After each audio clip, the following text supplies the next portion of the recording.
Seeing a family that says it is built on love, trust, and loyalty fall apart because of manipulation and control is very disturbing.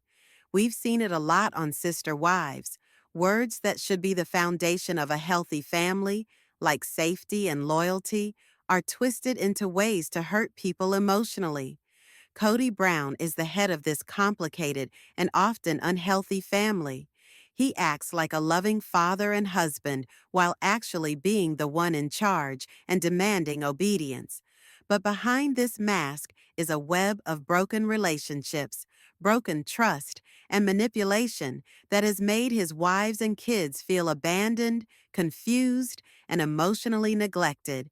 Robin, Cody's favorite wife, is also involved in this bad game.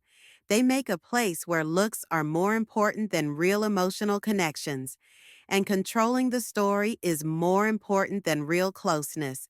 What shocked me the most was they do it all for the sake of safety and loyalty. Hello and welcome to Soul Sister Wives. Hi, I'm Maria DB. Today we're going to look closely at the Brown family's complicated relationships and the emotional messes and hidden truths that come with them. You should stay until the end because the truth behind those family pictures is very different from what it looks like. If you want to find out the truth, don't forget to subscribe, leave a comment, and hit the like button. Let's get this going. Now, let's really look at what's going on here. Cody isn't just a father who has trouble with change or a man who is overwhelmed by his big family. What we're seeing is someone who is obsessed with having control over logistics, decisions, and, most worryingly, people. How they talk, how they feel, and how they remember things. And the way he does it is sneaky, but it hurts a lot. Cody doesn't ask for respect, he demands it. And when he doesn't get it, he changes the story and makes himself out to be the one who is disrespected, betrayed, and even victimized. Cody uses the word safe a lot, as if it were a holy shield. He says he wants to be safe when he talks to people and when he's with his family. But what does Cody really mean by safety? From what we've seen, it doesn't mean being emotionally open or understanding each other. He thinks that silence is safety. It means doing what you're told. This means that no one is brave enough to go against him. As soon as someone like Christine or Janelle speaks their mind, sets a limit, or asks for accountability, Cody says they make him feel unsafe. And just like that, the real talk is over. This isn't about emotional safety, so let's be clear. This is about having power. The worst part is that this manipulation is hidden in the words we usually use to talk about healing. It's gaslighting and manipulative, and it's even worse when you think about how often this is done to the kids and wives. Christine had been there for Cody for a long time, but she finally had enough. She left because she saw the bad pattern. But she couldn't leave in peace, even when she did. Cody didn't think about what he did or ask himself why he did it. Instead, he made her look untrustworthy. He thought Christine leaving was not a woman taking back her peace, but a betrayal. And if their kids sided with her or did anything to help her, those kids were suddenly called disrespectful too. Do you remember when Cody said he didn't feel close to some of his kids because they picked sides? A father who is in pain would not say that. A man who sees his children's emotional responses as a threat to his power would. What kind of parent thinks their own kids are against them just because they understand how much their mother is hurting? Let's talk about Robin now. People often see her as the emotional one and the one who keeps the peace. But we shouldn't forget what part she played in this unhealthy situation. Robin keeps repeating Cody's story and backing up his story of being a victim. She says she wants peace in the family, but she makes herself out to be the only wife who has really stayed loyal. But the truth is that loyalty in this family has changed. It doesn't mean love and trust anymore. It means being quiet, following orders, and doing exactly what Cody says without asking questions. It gets worse because these words, loyalty and safety, are only used in certain situations. Cody expects them from everyone else, but doesn't give them back very often. He makes his kids beg to get back together, but he was the one who emotionally left years ago. He talks about being a victim of disloyalty, but he conveniently forgets the years that his wives felt alone, unloved, and neglected. Then there's the sad Thanksgiving episode. The pre-cooked turkey that Cody and Robin serve at dinner is very symbolic of what we see. Nothing to stuff, no warmth, no tradition, just something that looks like a holiday but feels empty. It's almost poetic because that's how this family has been acting. Fake harmony, forced smiles, and nothing real. Everyone's faces showed how tense they were. Everyone was uncomfortable. Cody had a hard time carving the turkey, just like he has a hard time keeping real emotional ties with his family. The whole thing was awkward and forced, like a play where no one can remember their lines anymore. And that's the problem. Cody is so focused on controlling the story that he's lost touch with what is real. The more he whines about being disrespected, the more he drives away the people who used to love him no matter what. Instead of thinking about how he has acted, Cody keeps saying the same things over and over: loyalty, betrayal, disloyalty, like a broken record. This happens when the kids start to pull away and the wives start to leave. Robin also agrees with him and acts confused about why the other family members don't want to be around anymore. But let's be honest, people are leaving for a reason. The kids aren't pulling back because they're not loyal. They're just tired of dealing with their feelings. Christine, Janelle, and even Mary, in her own way, have all had enough. They've all tried to explain in their own ways that Cody isn't acting like a father or husband should. He comes around when it's convenient for him, when he can be the hero. But when things get real, when emotions are high, or when someone says something that doesn't fit with his version of reality, he disappears. The worst part of all this is how it affects the kids. Some of the youngest kids have said things on camera that are very sad. These statements show how far the emotional manipulation goes. One child even said they didn't like one wife anymore because she left their dad. A kid wouldn't think of that on their own. That's something you learn. This is because they grew up in a place where being loyal to one parent was more important than how they felt.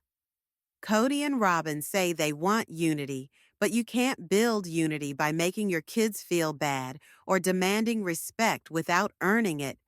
It comes from being an adult, listening and feeling for others even when it's hard. But Cody doesn't pay attention. He ignores. He makes fun of. He tells everyone that his kids are rude and don't appreciate him. He calls them those people, which are his own kids, and he wants the audience to ignore the emotional distance in his words. Instead of bridging the gap, Robin seems more worried about how she looks. Her scenes feel polished and controlled, as if she's carefully choosing what the audience should see. But the cracks are starting to show. People are noticing. They can tell that the emotional investment isn't there anymore, not for the whole family, but only for keeping their side of the story straight. When Cody says he feels unsafe, he really means, I don't want to be questioned. When he asks for loyalty, he means fall in line. And when he complains about being hurt, he means, how dare you stop letting me control the narrative? What happens next? A family that isn't whole, kids who feel lost, abandoned, and stuck between parents who are still fighting over the story instead of getting better, wives who tried for decades to make it work, only to find out that loyalty was never a lifeline but a leash.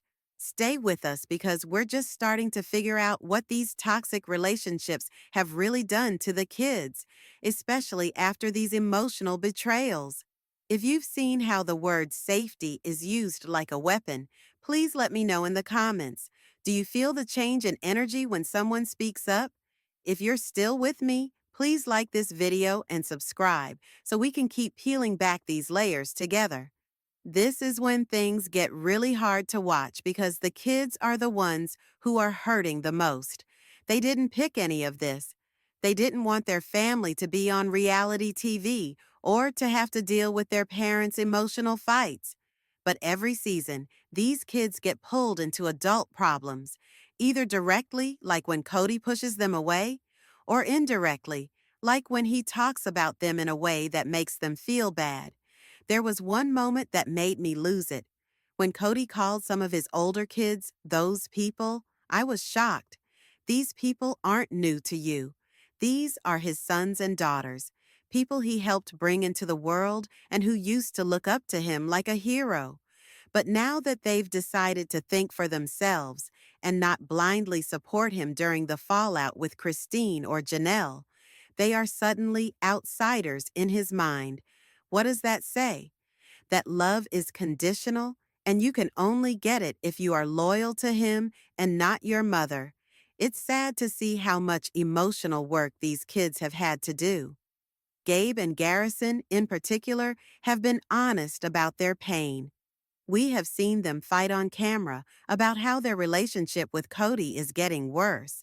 And the worst part is, Cody doesn't take responsibility very often. He instead sees their pain as a lack of respect. He says they need to say they're sorry, but he doesn't seem willing to think about what he did to cause the problem in the first place.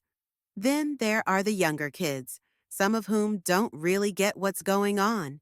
When they hear things like mom left dad, they start to think things that aren't really theirs.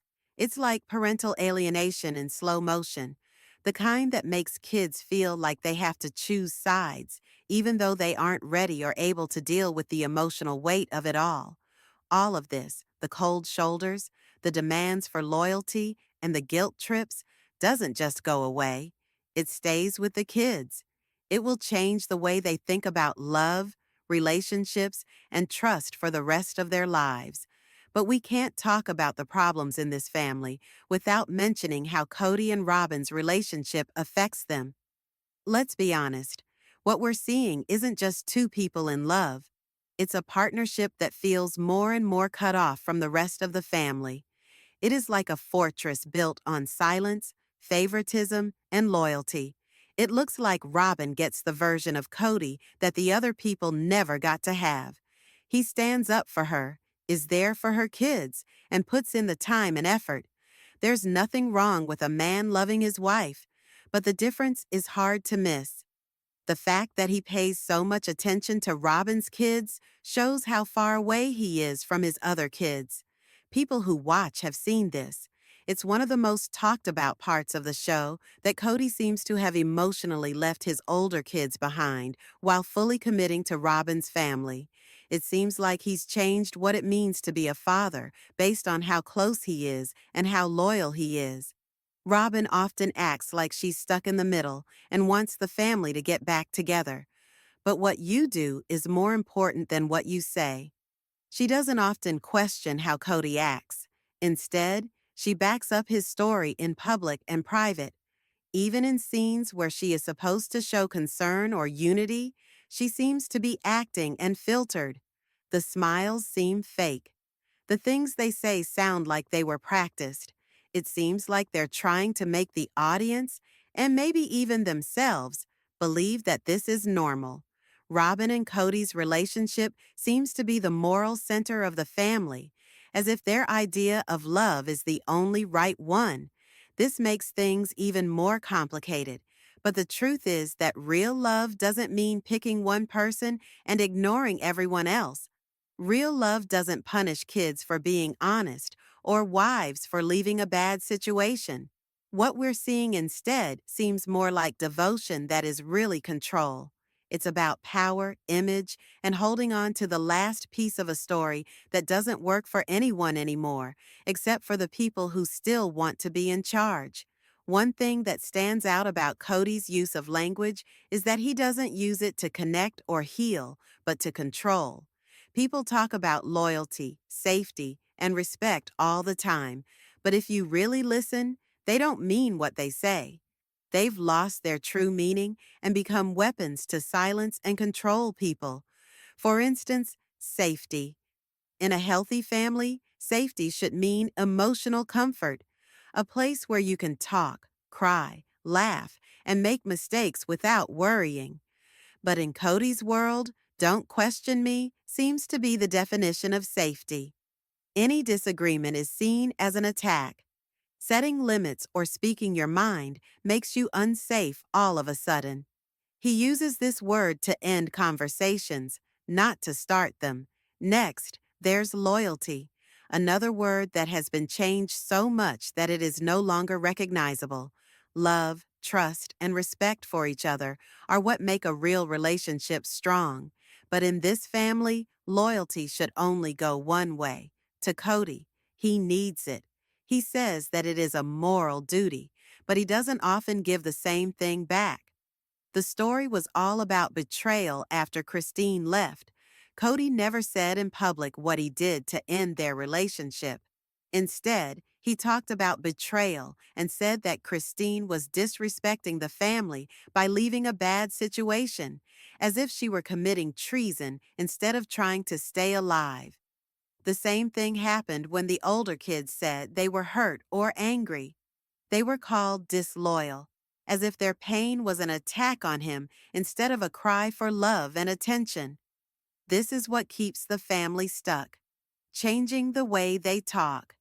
If you change the meaning of loyalty to mean obedience and safety to mean silence, no one can speak their mind without being accused of being disloyal or putting others in danger. It's emotional gaslighting, plain and simple.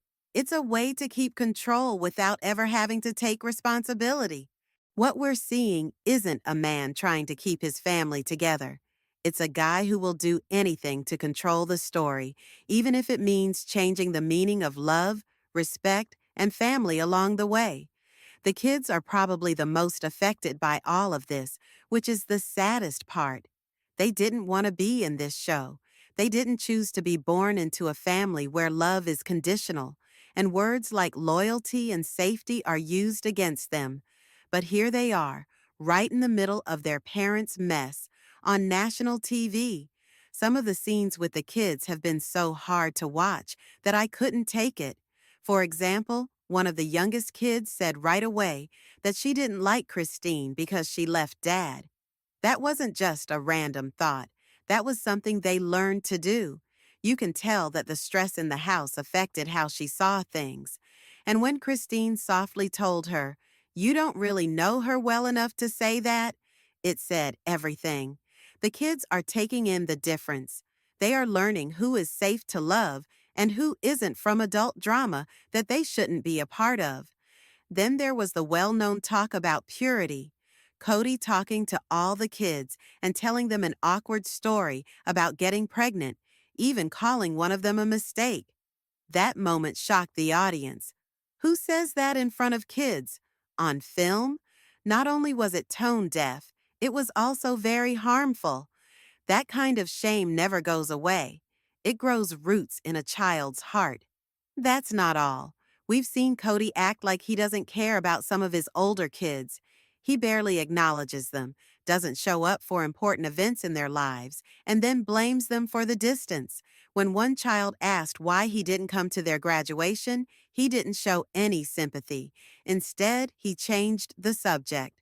Cody always blames someone else, like his mom or the kids' attitude, for his problems. Because of all this, the kids are always emotionally confused. They have to deal with loyalty tests, changing alliances, and public shaming from the people who are supposed to keep them safe. Cody says he's the victim, but the kids who are stuck between love and manipulation and trying to figure out a family that doesn't feel whole anymore are the real victims. It's hard to ignore the damage as we come to the end of this emotional spiral. The damage done by this broken family goes way beyond fights and passive-aggressive comments. What we're seeing is long-term emotional harm, especially for the kids who have been through the worst of it, while the adults try to control the story. Cody's older kids don't love him, and he talks a lot about how they don't respect him. But how can he expect love when he keeps calling them those people? That one line tells you everything you need to know. It's chilly, it's not attached, and it doesn't take into account the years these kids spent trying to get their father's love and attention. For many of them, it's not just about missing him at events. It's about wondering whether he ever saw them at all. Seeing the relationships fall apart, not just between Cody and his kids, but also between the parents, makes it even worse. Christine is finally free from a bad relationship, but she still talks about painful memories on camera. Her honesty might help her heal, but it also reminds her kids of how bad things have gotten. It's not about picking sides for them. It's about getting through the emotional crossfire. It's clear that the show has turned into a spectacle. People watch for the drama, the breakdowns, and the shocking parts. But behind every viral video is a real person, usually a child, who has to deal with the fallout, the heartbreak, the confusion, and the silence from a parent who used to be the center of their world. And the worst part? Cody still doesn't see it. He holds on to his own version of events and the carefully crafted image he has of himself, while his kids are left to try to figure out their own worth from the broken images of a family that once said it was built on love, unity, and faith. This isn't just a plot from a reality show. It's a warning story that shows how painful and powerful it can be when control is more important than connection, when how you look is more important than how you feel, and when the people who are supposed to love you no matter what make their love conditional. At the center of this story is something very sad and simple: a father who seems more interested in controlling than connecting. Cody's refusal to take real responsibility has hurt a lot of people, including the women he used to call his wives and the children who looked to him for love, stability, and safety. They didn't get what they wanted. Instead, they got silence, shame, and emotional distance. What we've seen in these episodes isn't just problems. It's a complete breakdown of what a family is supposed to be. People have taken words like loyalty and safety and used them as shields to avoid taking responsibility and growing, and the kids are the ones who have to figure it all out, going through the wreckage without any clear answers. So, I'm giving it to you now. What do you think? Have you seen the same things happen? Do you think it's still possible to heal in a situation like this? Please leave your thoughts in the comments section below. Please give this video a thumbs up and subscribe to Soul Sister Wives for more real heartfelt breakdowns. I'm Maria DB, and I'll see you again soon. Take care of your hearts and yourselves.